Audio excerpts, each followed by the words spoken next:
ரொம்ப ஜாகிரதையாக இருக்கிறது நிச்சயமாகவே நல்லது.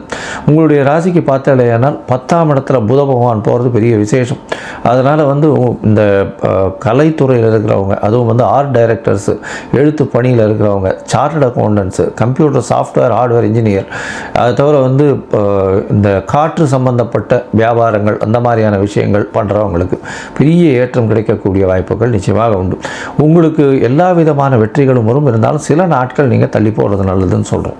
அந்த சில நாட்கள் சந்திராஷ்டம நாட்கள். 8ஆம் இடத்துல சந்திர பகவான் மறையும் பொழுது இருக்கக்கூடிய நாட்கள். அந்த சந்திர பகவான் மறையும் பொழுது நீங்கள் புதிய முயற்சி வேண்டாம், வெளியூர் வெளிமாநில பிரயாணம் வேண்டாம்னு சொல்கிறோம்.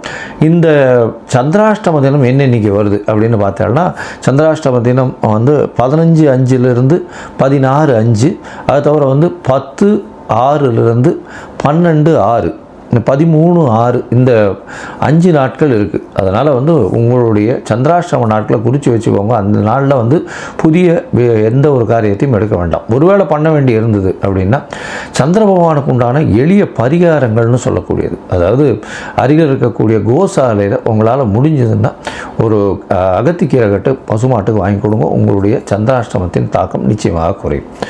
அது தவிர பார்த்தாலேனால் இந்த மாதத்தில் உங்களுடைய தசாபுக்தி அந்தரம் சூக்ஷ்மம் அந்த அளவுக்கு விசேஷமாக இல்லையா, பக்கத்தில் இருக்கிற கோதண்டராம சுவாமி கோவிலுக்கு போங்க. கோதண்டராம சுவாமி கோவிலுக்கு போயிட்டு அங்கே ஒரு துளசி மாலை ஒன்று வாங்கி போடுங்க. தாமரை புஷ்பம் ஒன்று வாங்கி வைங்க. அது 12 வந்தேன்னா, அதுவும் ஒவ்வொரு புதன்கிழமையும் 12 வந்தீங்களா உங்களுக்கு வெற்றி நிச்சயமாக கிடைக்கும்.